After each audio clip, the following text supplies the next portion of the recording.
Nuestro estudio de la Biblia en el libro del Apocalipsis. Voy a pedirle que se ponga de pie, pongámonos de pie y vamos a estar leyendo. Vamos a leer allí donde estamos, que es en el capítulo, ¿dónde es? ¿Se acuerda? Capítulo 3 del libro del Apocalipsis. Y vamos a leer ahí del mismo versículo, porque la vez pasada pues nos quedamos prácticamente en los primeros versículos y vamos a estar leyendo entonces desde el versículo 7 nuevamente en adelante. Dicen amén cuando lo encuentren, hermanos. Dice así la Biblia, y la vamos a leer para la gloria del Padre y del Hijo y del Espíritu Santo.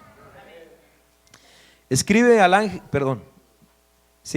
el 7, escribe al ángel de la iglesia en Filadelfia: esto dice el santo, el verdadero, el que tiene la llave de David, el que abre y ninguno cierra, y cierra y ninguno abre. Yo conozco tus obras, he aquí he puesto delante de ti una puerta abierta, la cual nadie puede cerrar, porque aunque tienes poca fuerza, has guardado mi palabra y no has negado mi nombre. He aquí, yo entrego de la sinagoga de Satanás a los que se dicen ser judíos y no lo son, sino que mienten. He aquí, yo haré que vengan y se postren a tus pies y reconozcan que yo te he amado. Por cuanto has guardado la palabra de mi paciencia, yo también te guardaré de la hora de la prueba que ha de venir sobre el mundo entero, para probar a los que moran sobre la tierra. He aquí, yo vengo pronto, retén lo que tienes para que ninguno tome tu corona. Al que venciere, yo lo haré columna en el templo de mi Dios, y nunca más saldrá de allí, y escribiré sobre él el nombre de mi Dios y el nombre de la ciudad de mi Dios, la nueva Jerusalén, la cual desciende del cielo de mi Dios, y mi nombre nuevo. El que tiene oído, oiga lo que el Espíritu dice a las iglesias. Amén, hasta ahí. Gracias te damos, Señor, en esta noche. Gracias por tu misericordia, gracias porque tú eres bueno, tú eres fiel. Te pedimos, te suplicamos, Señor, que nos ayudes, que nos ilumines, que podamos en esta noche aprender tu palabra y que podamos, Dios mío, descubrir esas hermosas enseñanzas también para nuestras vidas, Padre. En el nombre de Jesucristo, en tus manos estamos todos nosotros. Gracias, Señor. Amén y amén. Gloria a Dios. Tome su lugar. Gloria al Señor.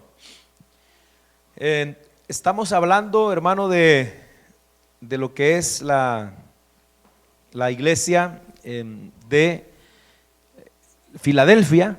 Ya estamos prácticamente casi terminando lo que son los mensajes a las 7 cartas que comenzamos.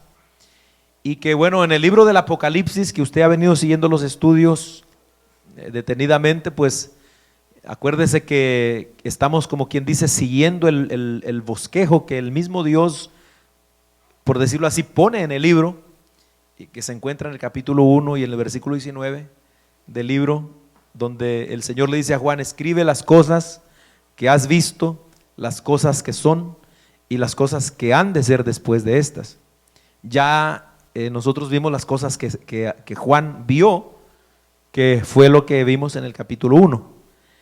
Y ahorita estamos, desde que comenzamos el mensaje a las 7 iglesias, estamos en las cosas que son, es decir, las cosas de la época presente, en los días de Juan, y hasta cierto punto también en lo que abarca nuestra época, porque ya hemos visto cómo estas cartas, 7 cartas que vamos a hacer un examen ahorita rapidito, hermano, de memoria. ¿Se acuerdan cuáles son las cartas que hemos visto? ¿Cuál fue la primera? ¿Ah? No se amontonen, uno por uno, por favor. Éfeso, Esmirna. Se están brincando una. Bueno, Filadelfia es la que estamos ahorita, sí. Pérgamo, Tiatira, Sardis. Esas son las 5 que ya vimos y ahorita estamos en la sexta, que es Filadelfia.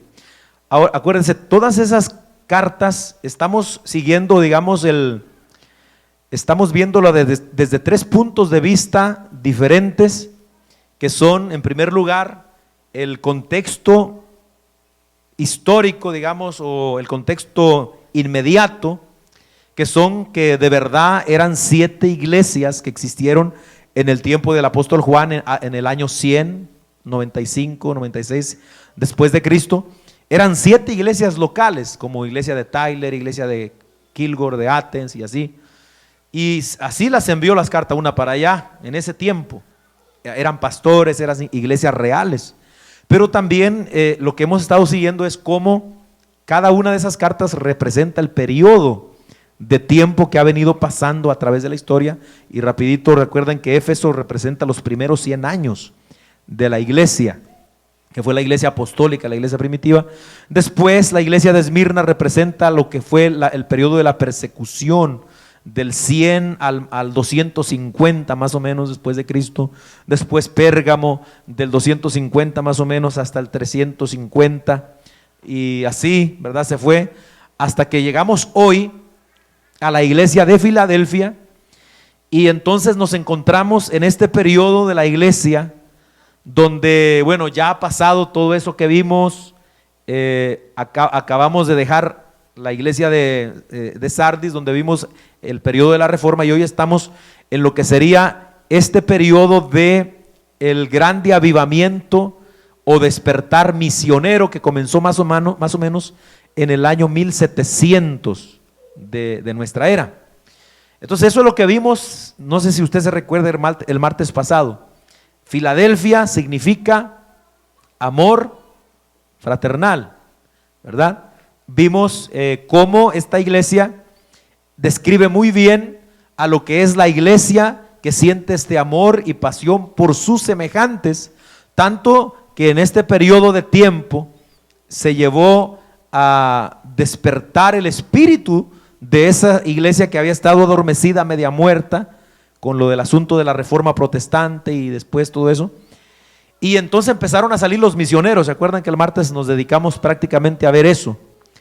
Cómo empezaron a salir misioneros por todo el mundo, a evangelizar a la India, a la China, todo eso, hermano, y terrible. Bueno, en esa misma época se despertó también aquí en América. Y ya para esa fecha ya había muchas colonias, ya estaban las colonias, ya estaba muy grande. Todavía no, digamos, había, se puede decir, hechos de la independencia y todo eso, ¿verdad? Pero ya había bastante gente, todo eso. Ahí también comenzó a haber, hermanos, comenzó a haber prácticamente un despertar espiritual en América, donde empezaron a levantarse predicadores como Jonathan Edwards, que a lo mejor usted ha estudiado algunos libros de historia, y empezaron a ¿qué? A llevar la palabra, a predicar en las calles, a hacer campañas al aire libre. O sea que eso no es algo, hermano, que comenzó desde hace mucho. Eso, hermano, comenzó prácticamente ya digamos, en este tiempo. Imagínense cuánto tiempo tiene la iglesia que comenzó, cuánto tiempo estuvo dormida y muerta, pero cómo la misericordia de Dios vino despertando a la iglesia.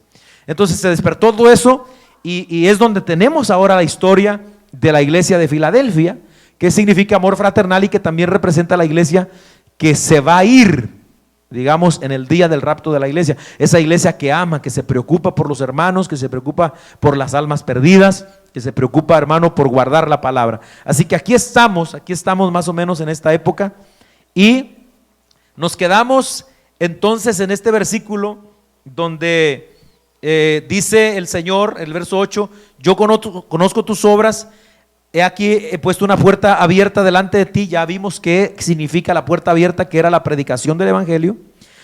Y luego vimos, hermano, o digamos, vamos a ver a continuar cómo el Señor le dice: porque aunque tienes poca fuerza, has guardado mi palabra y no has negado mi nombre. Entonces el Señor aquí en este pasaje le dice que tiene poca fuerza, pero no en un sentido condenatorio. Acuérdese de eso. Filadelfia junto con Esmirna son las únicas iglesias donde no hay ningún reproche del Señor, sino que todo es una alabanza por la fidelidad de esa iglesia.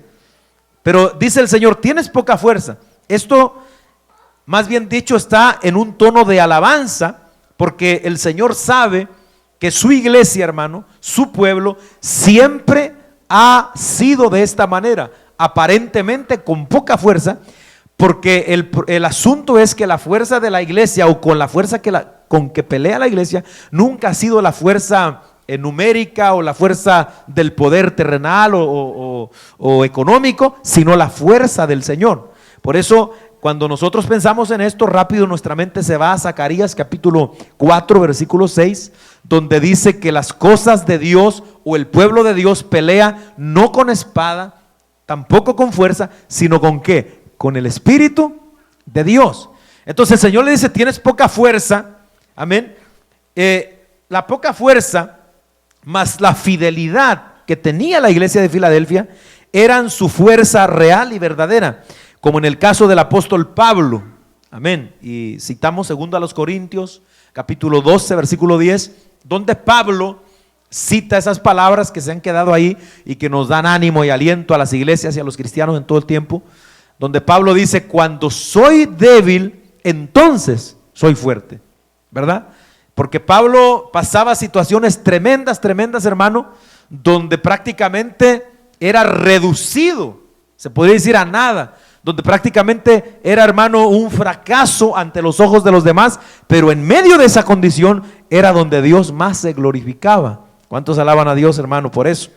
Entonces, en los días de Juan, la iglesia de Filadelfia era minoría en medio de los judíos y paganos que estaban contra ellos, quienes les miraban sin importancia en medio de la sociedad. Sin embargo, conforme a las capacidades, Cristo les alaba porque ellos habían guardado su palabra. O sea, la historia más o menos de la iglesia nos revela que esta no era una iglesia tan fuerte numéricamente, era una iglesia pequeña, era una comunidad de cristianos pequeña, pero su fuerza estaba en haber guardado la palabra de Dios, hermano. Mire, aunque no lo sea para el mundo, y en muchos casos para algunos sectores de la iglesia de este tiempo, una característica principal y primordial de un cristiano fiel es guardar la palabra de Dios. Esa es una de las características que siempre va a tener, no es que si acaso, siempre va a haber en una iglesia, hermano, fiel, que guarda la palabra de Dios. Por eso Cristo le dice, tienes poca fuerza, es verdad que batallas, es verdad que luchas, es verdad que eres minoría en este pueblo, en esta ciudad, contra todos tus enemigos, pero has guardado mi palabra. Amén. Y esto la convertía en una iglesia fiel, porque en esto, hermano, es donde se manifiesta la comunión y el amor de Dios en una iglesia. ¿Dónde? En la fidelidad. Porque puede haber una iglesia numérica, puede haber una iglesia que tenga millones de dólares en el banco, que tenga el templo más bonito, pero si Dios no está en medio de la iglesia, hermano, eso no sirve. Eso no sirve. Y puede haber, hermano, a lo mejor una iglesia, 2, 3, una iglesia debajo de, como allá ahorita en Tamaulipas, donde los hermanos ya construyeron su champita, su galerita, y ya tienen para las sillas. De hecho, aprovecho para darle las gracias. El pastor me llamó que ya habían comprado, ¿verdad? Y gracias a Dios alcanzó para todo, hermano. Así que Dios le bendiga a usted por su esfuerzo. Esa iglesia iba a estar en un terreno vacío con unos palitos y un techito y unas cuantas sillas ahí, pero si esa iglesia es fiel, ahí está el poder de Dios, hermano. Ahí está la mano de Dios, amén, obrando en medio de esa iglesia. A su nombre sea la gloria. Porque la Biblia dice, por ejemplo, en primera de Juan, capítulo 2, versículos 4 al 5, el que dice, yo le conozco y no guarda sus mandamientos, el tal es mentiroso y la verdad no está en él. Pero el que guarda su palabra, en este verdaderamente el amor de Dios se ha perfeccionado. Por esto sabemos que estamos en él. ¿Cómo sabemos que estamos en Dios y que Dios está en nosotros? En que guardamos su palabra. Porque delante del Señor, hermano, esto es algo muy importante. Amén. Que una iglesia guarde su palabra.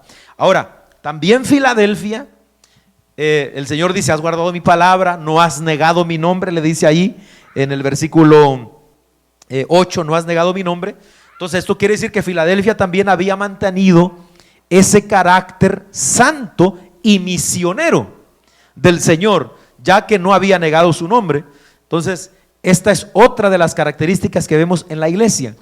Al no negar o el no negar el nombre de Cristo es prácticamente eso. Acuérdense que cuando la Biblia habla del nombre de Cristo, no está hablando nada más de las letras Jesús, sino que está hablando del carácter que ese nombre representa. Y cuando nosotros hablamos de Jesús, estamos hablando de un carácter santo, puro y que ama a las almas perdidas. Eso identificaba a la iglesia, hermano, de Filadelfia, que el amor por las almas y también la fidelidad a su palabra junto con la santidad, es decir, la separación del pecado, del mundo. No era fácil, al igual que no es fácil hoy para ningún cristiano ni ninguna iglesia que quiera ser fiel a Dios. Nunca ha sido fácil, hermanos, separarse del mundo y del pecado. No lo era para los hermanos en aquel tiempo, no lo era. Entonces el hacer esto es de grande estima delante del Señor. Ahora, al igual que la iglesia de Esmirna, Filadelfia sufrió mucho por parte de las comunidades judías, quienes se oponían fieramente a la predicación del evangelio. Aquí vemos nosotros, hermano, en el versículo 9, que el Señor sigue diciendo: he aquí, yo entrego de la sinagoga de Satanás a los que se dicen ser judíos y no lo son, sino que mienten. Escucha cómo les dice. ¿Dónde más vemos esto en la Biblia? Cuando leemos la carta a Esmirna. Es decir, tanto en Esmirna como en Filadelfia había grandes comunidades de judíos que se oponían. ¿A qué se oponían? A la predicación del evangelio. Ellos eran los que estaban detrás de los cristianos para delatarlos con el imperio, para hacerles la vida difícil, para estorbarles, hermano. Entonces, al igual que Esmirna, Filadelfia sufrió mucho por causa de estas comunidades judías.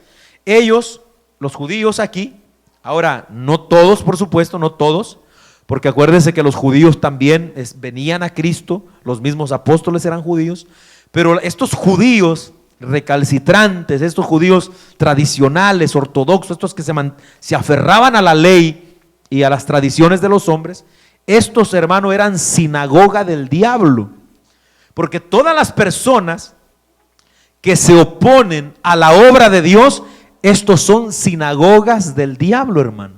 Escuche eso, toda la persona, iglesia, gente que se opone a Dios son sinagogas del diablo. ¿Por qué? Porque el diablo es el único que se opone a la obra de Dios. ¿Sabe qué significa Satanás? Adversario. ¿Qué es un adversario? Alguien que se opone, alguien que lucha en contra de la otra parte. Entonces, por eso es que el Señor dice, ellos dicen que son judíos, pero no son judíos. Ellos son sinagoga de Satanás. Entonces, no son judíos ante Dios. Escuche eso, teniendo en cuenta, por ejemplo, que la palabra judío tiene el significado de alabanza. Yo no sé si usted se recuerda cuando vimos ya eso, no vamos a detenernos mucho, pero puede usted leer Romanos 2 del 28 al 29, donde Pablo explica que no es judío aquel que lo es exteriormente, no es judío aquel que lo es porque viene de descendencia de Abraham, sino es judío, dice Pablo, el que lo es en el corazón. Amén. El que lo es de adentro, ese es el judío verdadero. ¿En qué sentido está hablando Pablo?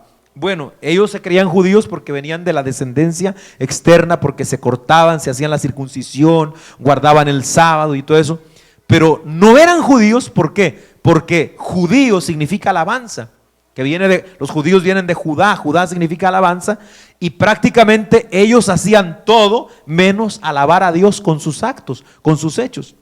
Por esa razón es que todas estas personas constituían lo que es una sinagoga de Satanás. Ahora, estos judíos en realidad eran del diablo debido a las obras que hacían. Juan 8:44, el Señor está claro, dice, hermano, que los que son del diablo las cosas del diablo buscan hacer. ¿Sí o no?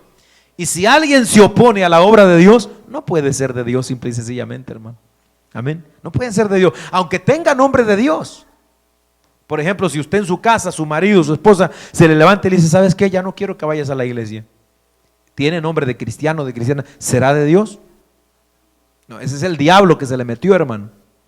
No, deja, ya no vayas al culto, ya deja eso.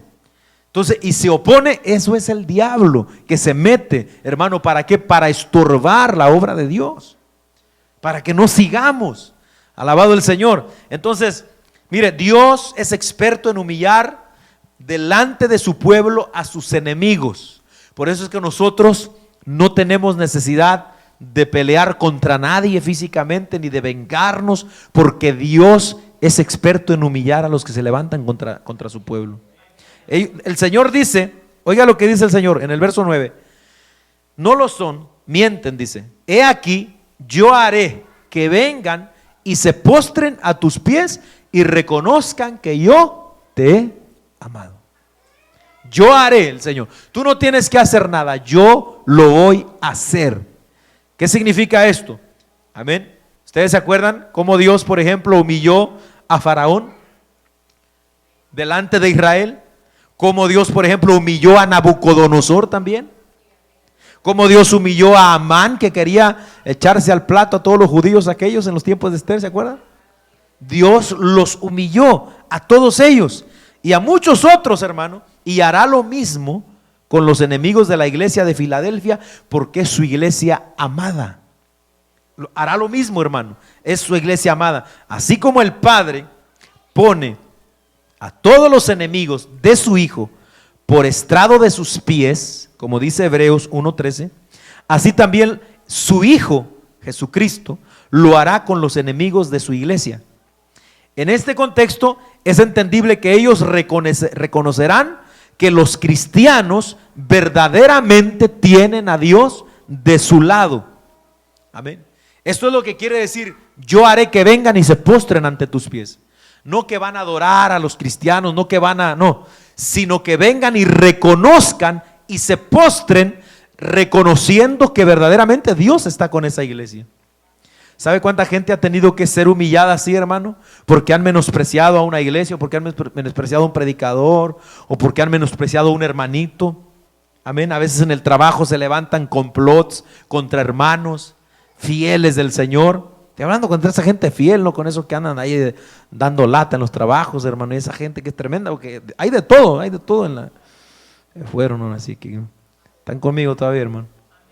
Pero fíjese, el Señor hace que vengan y reconozcan que el Señor ama a esa iglesia, ama a esos hermanos, ama. Entonces, que el Señor dice en su palabra, hermano, aleluya, como cuando alguien toca al pueblo de Dios, lo toca a él. Y eso es una grande alivio para nosotros. Por ejemplo, hay un pasaje en Primero de Crónicas, capítulo 16, versículos 19 al 22, que dice, cuando ellos eran pocos, hablando Dios de su pueblo, cuando ellos eran pocos en número, pocos y forasteros en ella, en la tierra, y andaban de nación en nación y de un reino a otro pueblo, no permitió que nadie los oprimiese, antes por amor a ellos castigó a los reyes. No toquéis, dijo Dios, a mis ungidos, ni hagáis mal a mis profetas. Alabado el nombre del Señor. Eso es lo que el Señor dice, hermano, a la iglesia de Filadelfia también.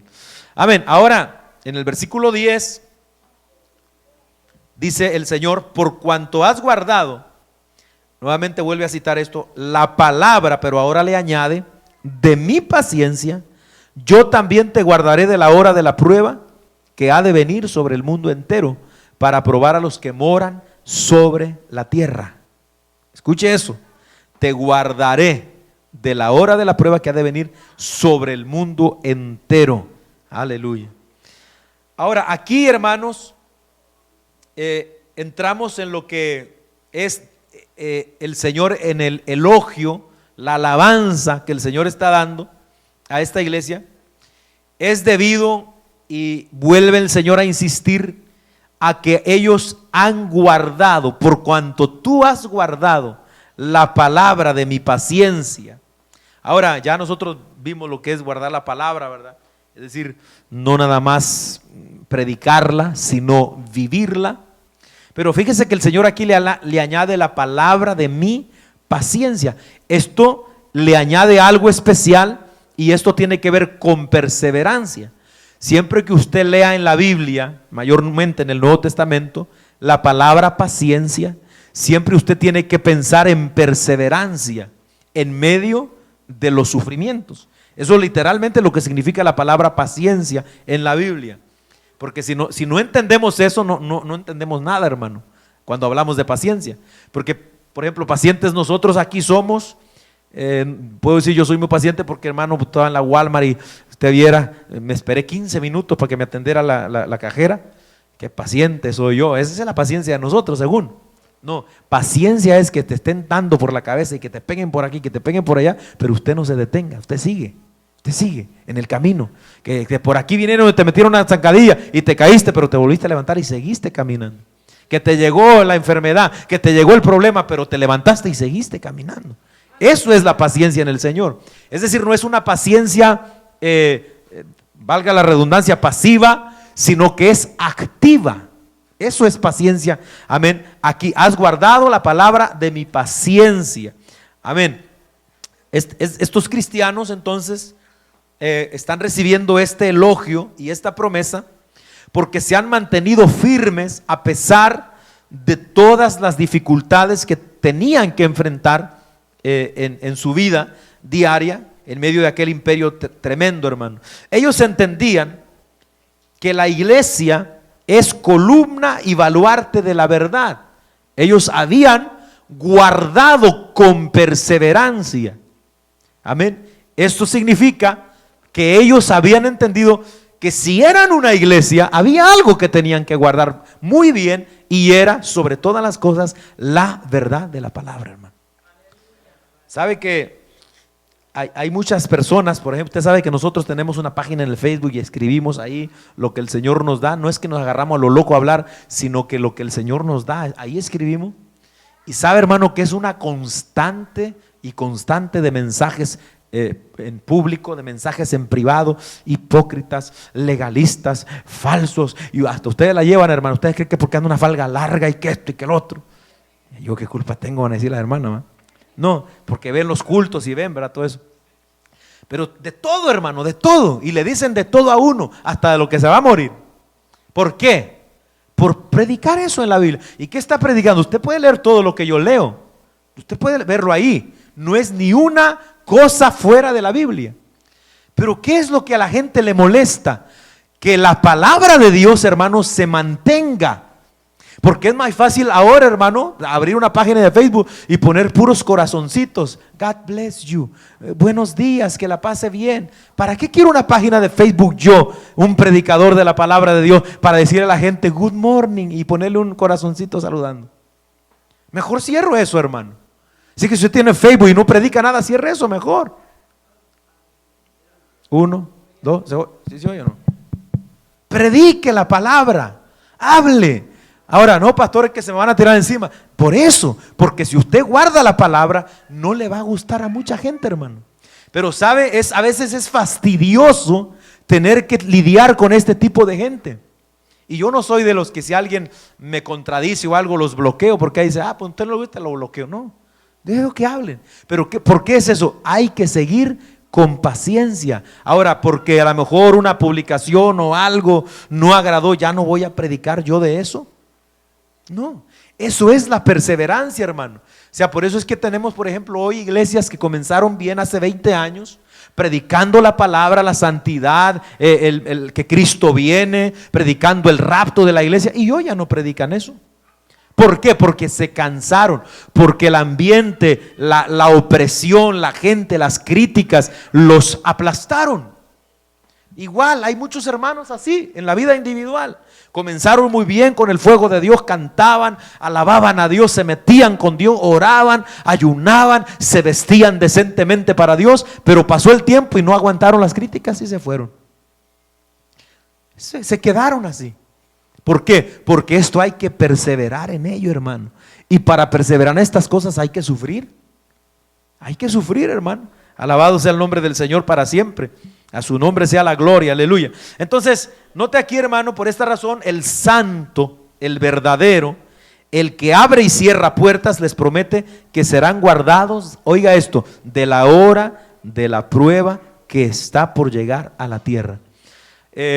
Vamos a verlo, a lo mejor no muy profundo aquí, ¿verdad? Porque quisiera terminar hoy, pero si no terminamos, pues ni modo, vamos a tener que hacer una tercera parte de esta iglesia, pero esto es muy importante que nosotros lo tengamos en mente y que lo toquemos así, porque es verdad que puede referirse, por ejemplo, a una prueba que vendría a la iglesia de Filadelfia en aquel tiempo, alguna prueba por medio del imperio romano, no sé, algo duro, porque no podemos hacer a un lado el contexto inmediato de la carta, pero también puede representar, amén, a lo que es el periodo que va a venir después de que la iglesia sea raptada, porque acuérdese que Filadelfia, estamos viendo que es esa iglesia que va a ser la iglesia que va a ser levantada. Ya cuando lleguemos a la iglesia que sigue, vamos a ver que es la iglesia que va a estar en el día del rapto,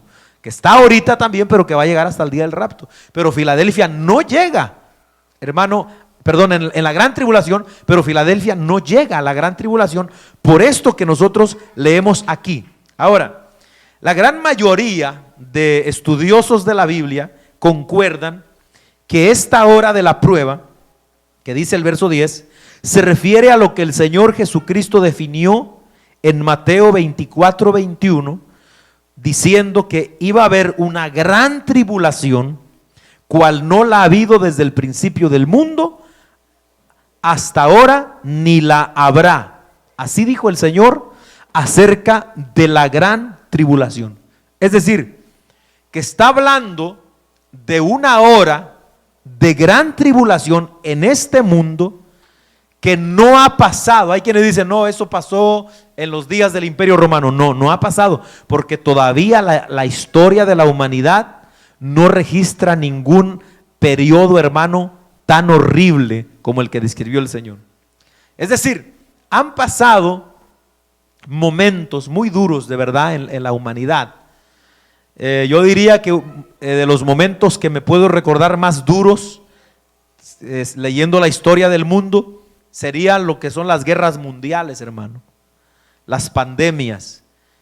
Hoy, por ejemplo, estamos enfrentando esta pandemia de COVID-19 que ha matado no sé cuántos millones de gente ya, e infectado otros miles de gente, otros millones infectados.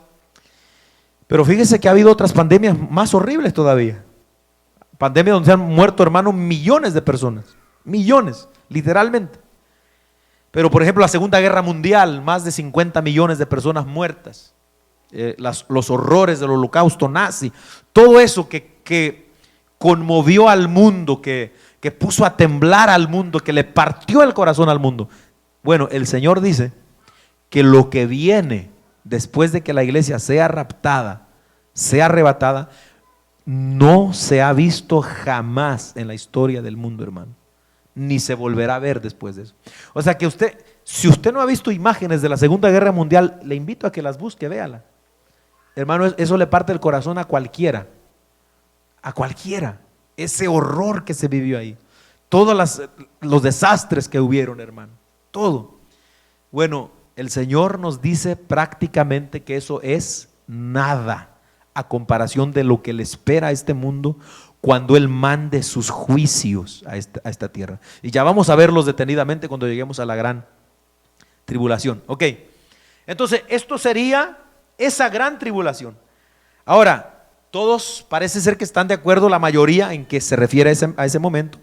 Ahora, el asunto es que no concuerdan muchos en qué momento sucederá. Este es el mayor debate. ¿Cuándo sucederá? ¿Dónde sucederá? Hay, en primer lugar, quienes creen que la iglesia, escuche esto, pasará por la gran tribulación y que el rapto sucede al final de ella. Es decir, la iglesia entra a la gran tribulación, ve al anticristo, ve todos los juicios de Dios y al final la rapta el Señor, después de que se acaba, ¿verdad? Entonces eso se llama post-tribulación.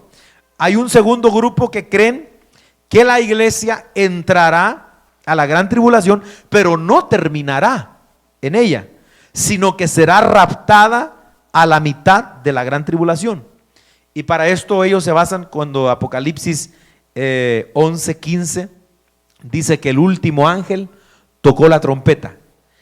Porque acuérdense que Pablo dice que cuando en 1 Corintios 15, cuando suene la final trompeta, los muertos resucitarán.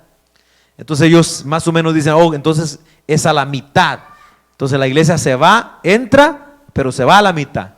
Y hay otra posición que es la que nosotros adoptamos y la que estamos y creemos que es la que la Biblia enseña, que es que la iglesia no entrará ni pasará por la gran tribulación, sino que será arrebatada antes de que este momento llegue a la tierra, hermano. Ahora, ¿de dónde basamos esto? Bueno, el Señor dice que la guardará en la prueba o de la prueba. ¿Cómo dice ahí el texto? En el versículo donde estamos, hermano. Versículo 10. Dice, por cuanto has guardado la palabra de mi paciencia, yo también te guardaré de la hora de la prueba. No dice te guardaré en la hora de la prueba. Si dijera en la prueba, quiere decir que vamos a estar en la prueba. Quiere decir que vamos a estar allí. Pero dice te voy a guardar de ahí. Es decir entonces que la iglesia será, hermano, se entiende que será librada de esta prueba terrible. Otra cosa a considerar es que esta hora de la prueba está destinada para ¿quién? ¿Cómo dice el texto? Te guardaré de la hora de la prueba que ha de venir sobre ¿quién? Sobre el mundo entero. Es decir, que no está haciendo referencia a que está destinada a la iglesia, a los santos, a los fieles, sino a los que moran sobre la tierra. Y podemos citar algunos otros ejemplos. Por ejemplo, siempre que Dios ha hecho juicio a los hombres, ha hecho diferencia entre los moradores de la tierra y su pueblo. Porque alguien dirá aquí, bueno, moradores de la tierra, ¿qué ustedes cristianos son marcianos? ¿Son de Júpiter? ¿De dónde son? ¿Qué no viven en la tierra ustedes? No, es que bíblicamente el Señor hace diferencia entre la gente aquí abajo, hermano. Cuando la Biblia habla de la iglesia, específicamente está hablando de nosotros, los hijos de Dios, el pueblo de Dios. Y cuando habla de las personas, habla de los moradores de la tierra. Entonces, ¿por qué decimos esto? Bueno, por ejemplo, mire esto.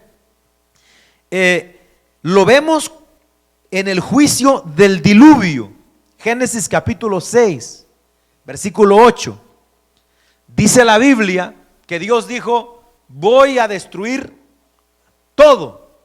Pero dice ahí que Noé halló gracia. ¿Y qué le dijo Dios a Noé? Hazte un arca, construyete un arca, así, así, así. Te vas a meter esto, esto y esto, y vas a entrar tú, tu familia, y entonces vas a proclamar y a pregonar que viene un diluvio. ¿Qué hizo Dios? Libró a Noé y a su familia. Amén. El juicio vino, era un juicio, hermano, para todo el mundo de aquel entonces. Vino, pero Dios libró. Es decir, hizo una diferencia entre los inmundos, los paganos, los pecadores y los que confiaron en Él. ¿Qué hizo con los que confiaron en Él? Los sacó. Antes de que cayera el diluvio, los sacó. Los libró del juicio. También vemos lo mismo en el juicio, por ejemplo, de la destrucción de Sodoma y Gomorra. ¿Se acuerdan? Dios iba a traer juicio contra Sodoma y Gomorra, pero ¿qué? Dios libró al justo Lot. Llegó Abraham, ustedes se recuerdan allá por el Génesis capítulo 18, y le dijo a Abraham, Señor, ¿vas a destruir al justo juntamente con el impío? Señor, ¿acaso habrá 50 justos en esa ciudad? ¿Vas a matarlos junto con los impíos? No lo voy a hacer, dijo Dios. Señor, pero no había, y ahí se fue hasta que llegó, hermano. Pero Señor, quizá 10 habrá. Dijo, si hay 10 no los destruyo por amor a esos 10. Entonces, ¿quién salió de ahí? Lot y su familia. lo sacó. Antes de mandar el juicio, lo sacó. ¿Qué significa eso? Dios haciendo una diferencia, hermano. Alabado el nombre del Señor. Ahora, eso también lo vemos en el juicio que Dios hizo contra Egipto. Más adelante, en Éxodo capítulo 8, versículo 22, en Éxodo 9, 26, ¿qué vemos? Cuando Dios mandó las plagas, ¿sabe dónde estaba el pueblo de Israel? ¿Sabe qué hizo Dios con el pueblo de Israel? Lo separó y lo guardó y lo cercó.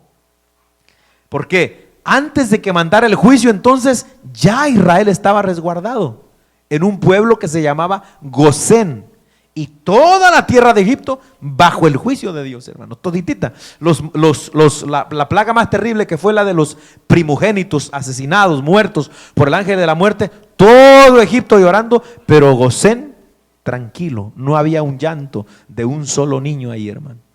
Eso es exactamente lo que va a suceder cuando venga la prueba de la gran tribulación al mundo entero, hermano. Eso, ¿qué es lo que va a suceder? Amén. Dios va a librar a su pueblo que es fiel, a su iglesia que se ha mantenido fiel. Alabado el Señor. Por eso, ¿vale la pena o no vale la pena ser fiel, hermano?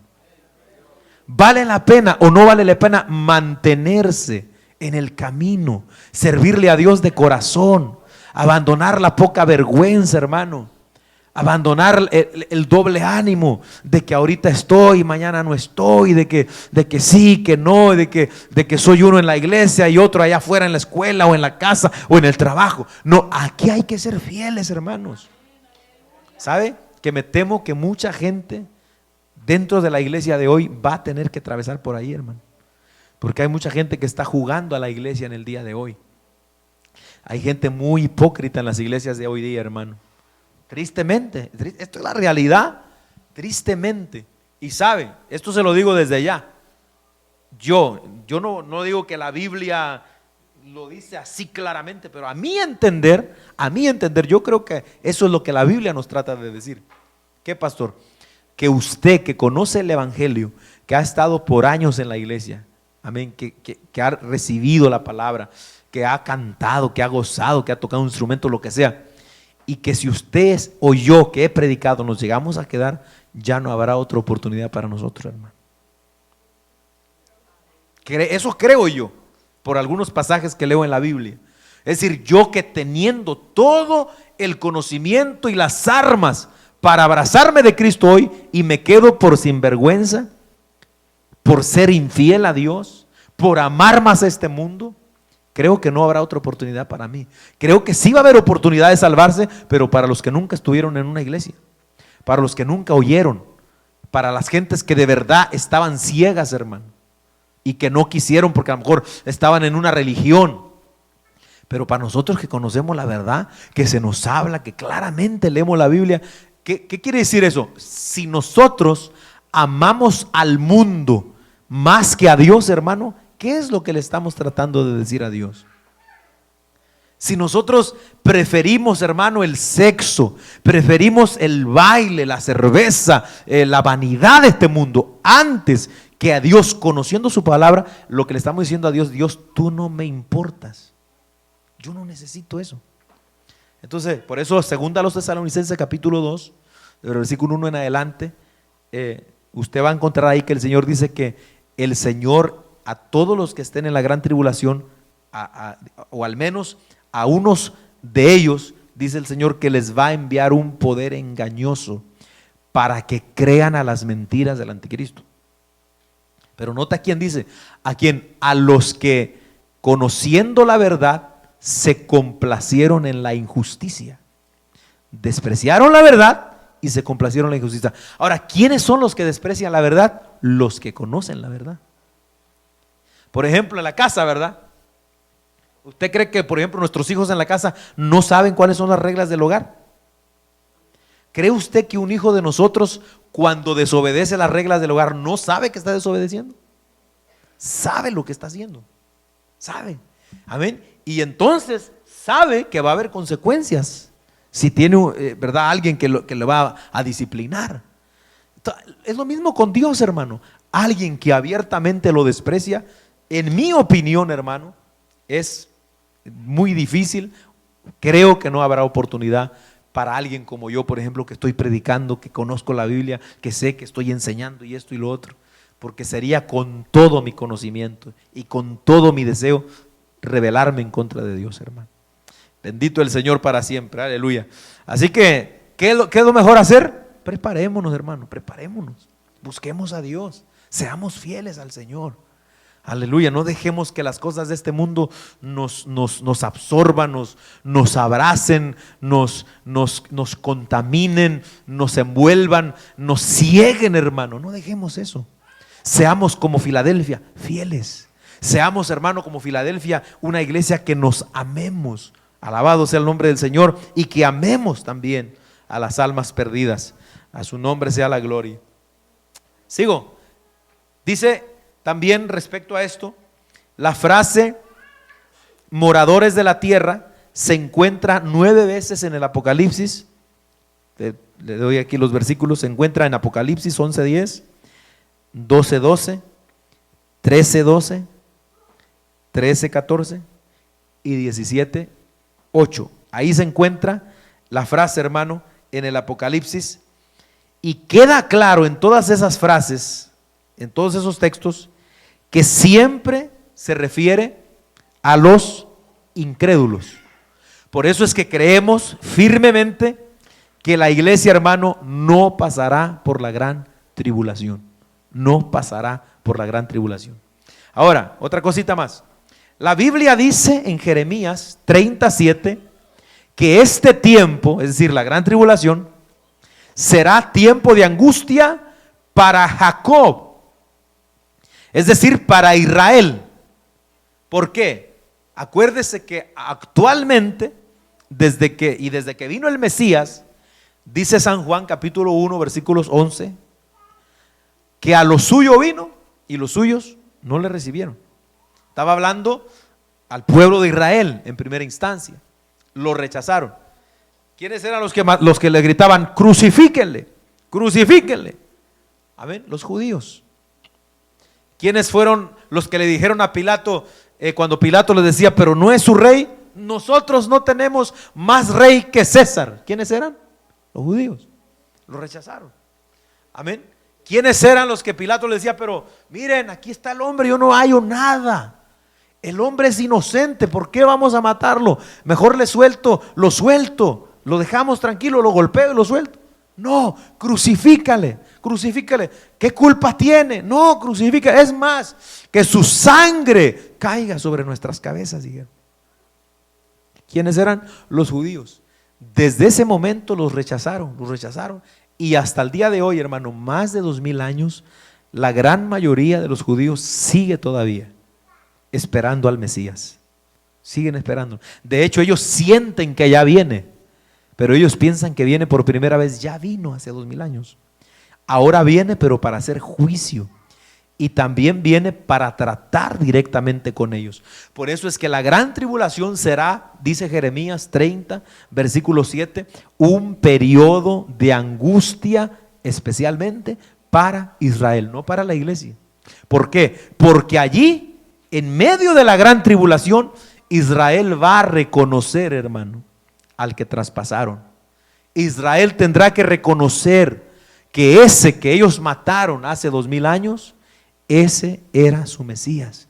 Y llorarán y se lamentarán y sufrirán de una forma terrible, hermano, por lo que hicieron. Amén. Pero ¿qué? Dios tratará con ellos. La iglesia ya no va a estar aquí en la gran tribulación. Como vamos a ver después del capítulo 4, no se vuelve a mencionar la iglesia para nada hasta después de que pasan los juicios de Dios. Amén. Entonces haga de cuenta que ahorita Dios tiene sus ojos centrados en usted, en los gentiles, en nosotros, en los que estamos entrando a la iglesia, de todos los pueblos, naciones y lenguas. Yo me gozo con eso, hermano, porque imagínese Dios en su misericordia. Esas son las otras ovejas de que hablaba el Señor. También tengo otro redil, también tengo otro rebaño que voy a traer, dijo el Señor, y serán uno. ¿Cuándo van a ser uno? Cuando el Señor, mis amados hermanos, entonces haga esto con Israel también, durante la gran tribulación. ¿Qué va a pasar entonces? Dios, cuando Cristo venga y nos vayamos para el cielo, como dice primero a los Tesalonicenses capítulo 4, versículos 13 al 16, cuando suceda eso, entonces Dios quita sus ojos de los gentiles, de la iglesia, se cumple el tiempo de los gentiles que habla Romanos capítulo 11 y 12, y entonces Dios vuelve a poner su mirada en Israel. Son muchos detalles, ¿verdad? Por ejemplo, usted ha leído Daniel capítulo 9, del verso 25 en adelante. Allí habla Daniel de 70 semanas que le dijo el ángel, que le reveló. Ya al momento de que Cristo vino y fue crucificado, se han cumplido, hermanos, 69 semanas. 69 semanas. Esas semanas son de 7 años cada semana. Acuérdese, eso ya lo hemos visto, de 7 años. Pero cuando llegó Cristo y murió y se le quitó la vida al Mesías, como que hubo, hermano, un lapso de tiempo y se detuvo el tiempo en cierto sentido antes de que entrara la semana última, que es la semana 70, la cual es la semana de la gran tribulación, porque la gran tribulación vamos a ver que va a durar 7 años, 7 años. Bendito el nombre del Señor, como lo vamos a ver más adelante en el Apocalipsis también. Ahora, en este tiempo que está detenido, estamos prácticamente ahorita entre la semana 69 esperando a que entre la 70. La 70 va a comenzar cuando nosotros nos vayamos con Cristo. Allí es que Dios va a volver a mirar a Israel para tratar con ellos. Ahí es donde se levanta el templo, amén, de los judíos, que no va a tomar mucho tiempo, seguro, hermano. Yo no sé si usted es curioso y le gusta investigar todas esas cosas, pero hay ahorita mismo en Israel una sección que se llama el Instituto del Templo. Esta gente está trabajando desde hace años para volver a construir lo que va a ser el tercer templo. De ahí donde dice 2 Tesalonicenses 2 que va a venir el anticristo y se va a sentar y va a sentarse en el templo de Dios para hacerse pasar por Dios. Va a ser en ese templo que van a levantar los judíos, que ya están trabajando. Ya tienen las vestiduras de los sacerdotes, ya tienen incluso hasta la menorá, el candelabro de 7 brazos, ya tienen, hermano, los utensilios, muchas cosas están listas ya. Tienen los shofares, tienen la mesa de los panes, y ahí está todo. ¿Qué están esperando? Que se vayan dando las cosas para empezar a construir el templo. Cuando esa gente empieza a construir el templo, no se van a tardar como se tardó Salomón, hermano, tantos años. ¿Sabe cuánto se tardarán? Aleluya. Probablemente lo construyan, hermano, rápido, en pocos meses, con la tecnología que hay hoy. ¿Sabe que, por ejemplo, en Brasil, esta iglesia multimillonaria que es la iglesia Pare de Sufrir, que son gente millonarias, construyeron una réplica del templo de Salomón ahí en San Pablo, Brasil? Enorme, terrible templazo, hermano. Así como lo dice más o menos los historiadores que era. Eso se ve terrible en la ciudad, hermano. Eso millones de dólares que costó. Bueno, los judíos lo van a hacer, pero lo van a hacer exactamente a las medidas como está en la Biblia. Todo está preparado. ¿Qué significa eso? El anticristo está a punto de llegar. Ellos sienten que el Mesías viene ya. Y viene ya porque la Biblia dice que viene ya, hermano. Todo lo que estamos nosotros viendo, esta pandemia, toda la violencia, todo, son señales claritas, hermano. Solo el que está ciego, solo el que no lee la Biblia, solo el que no quiere, hermano, darse cuenta, no puede ver eso. Pero el Señor viene ya. Si todo esto se está preparando para que se siente el anticristo, para que entre en escena todo esto, quiere decir que nosotros que estamos esperando, amén, a Cristo, nosotros que no estamos esperando al anticristo ni nada de eso, nosotros estamos esperando el rapto, hermano. Nosotros estamos esperando que Cristo venga por nosotros. Debemos estar preparados porque el Señor nos promete librarnos de esa hora de la prueba. Y eso es lo que debemos anhelar, con todo nuestro corazón. Yo sé que hay gente que ahorita, si me están oyendo por la internet, que estamos transmitiendo este culto, se estarán burlando y me estarán criticando. ¿Por qué? Porque hoy día esto es una locura, hermano. La gente no cree que Cristo viene ya a levantar a su iglesia. No, que tal cosa, que rapto secreto y que nada de eso dicen.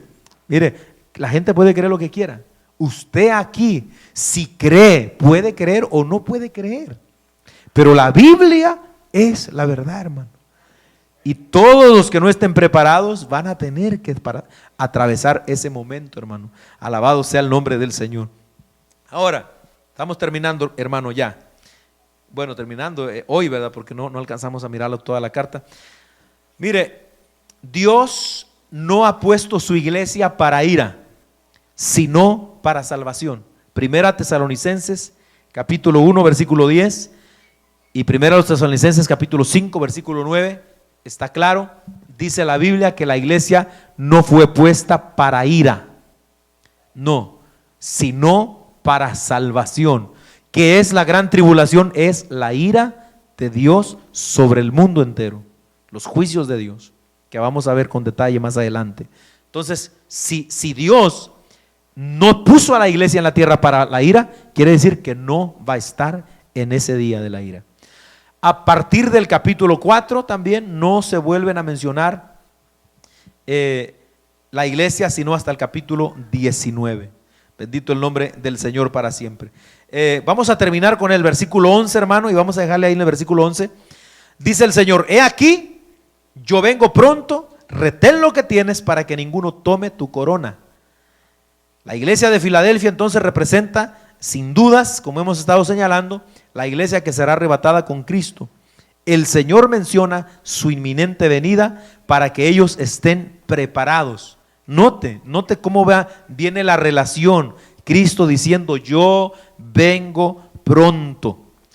Cuando vemos la palabra pronto aquí en la Biblia, no debe de entenderse como algo inmediato, en el sentido, porque hay los burladores, por ejemplo, dicen: ok, el Señor dice vengo pronto, ya pasaron 2000 años. ¿Dónde está? ¿Dónde está el Señor? Amén. Así como hoy día, ¿verdad? La gente, incluso, ¿verdad? Las mismas gente de la iglesia, ¿qué tanto predican de eso? Y no, que venía y no viene nada. Por eso la gente, hermanos, se enfría y a veces se olvidan de Dios. Pero la palabra pronto lo que significa es repentino, repentinamente.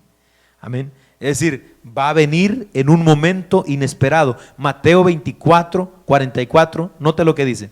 Mateo 24, 44. Por tanto, también vosotros estad preparados, porque el Hijo del Hombre vendrá a la hora que no pensáis. Escuche eso. El Hijo del Hombre vendrá a la hora que no pensáis. ¿Se acuerdan que cuándo fue que estuvimos predicando? ¿Y qué tal si al Señor se le ocurre venir en una Navidad, hermano? Imagínense nosotros en la tienda y vestidos de Santa Claus y allá comiendo tamales y el culto allá, hermano. Y óigame, imagínense que nos agarre así, hermano. A los que todavía no entendemos de qué se trata esto. Amén. O preocupados en cualquier otra cosa, menos en Dios. Eso va a ser terrible, hermanos. Filadelfia había aprovechado la puerta abierta que el Señor puso delante de ella. Aunque no era grande número ni influencia, sino que tenía poca fuerza, habían guardado la palabra de Cristo. El Señor les dice: retén lo que tienes. De otro modo, hay peligro que la victoria del momento se convierta en un fracaso futuro. ¿Qué tenía la iglesia? Hay momentos, hermano, yo creo que esto es uno de esos momentos en los cuales a lo mejor no se va a poder avanzar mucho, quizá todo lo que queramos, pero sabe, es momento en que debemos retener lo que tenemos. Por ejemplo, si usted ha caminado varios años ya en la iglesia y siente que se le está haciendo muy difícil ahora, retenga eso que ha conseguido. Reténgalo, no lo suelte ahora, porque puede ser que si lo suelta ahora pierda su corona, dice el Señor. Escuche eso. La frase ninguno tome tu corona quiere decir que no quiere decir que alguien pueda robarla, hermano, de nosotros. Más bien puede ser dada a otro que retenga hasta el final la perseverancia. Mientras nosotros nos descuidamos, la iglesia debe correr de tal manera que obtenga la corona. Es decir, Retén lo que tienes para que ninguno tome tu corona. No quiere decir que alguien no la puede robar. No, porque aquí cada quien, hermano, es responsable delante de Dios. Pero sí quiere decir, hermano, que por no perseverar podemos perderla. ¿Qué debemos hacer, pastor? Correr con paciencia, hermano. Corramos, corramos. No nos descuidemos, hermano. Amén. Así que aquí le vamos a dejar, ¿verdad? Pues nos quedaron algunos versículos, pero todo lo que la carta dice es importante. No quisiera solo leerlos así. Así que el martes que entra, si Dios nos ayuda, vamos a estar con eso. Póngase de pie, hermano. Póngase de pie y vamos a dejarle ahí en esta preciosa y linda noche. Gloria a Dios. Vamos a darle gracias a Dios y vamos a orar también por la ofrenda. Gloria a Dios. Padre, te damos muchas gracias en el nombre de Jesús de Nazaret. Señor, es tu palabra es linda, tu palabra es fiel. Yo te pido, Señor, que pueda hallar un lugar especial siempre en nuestro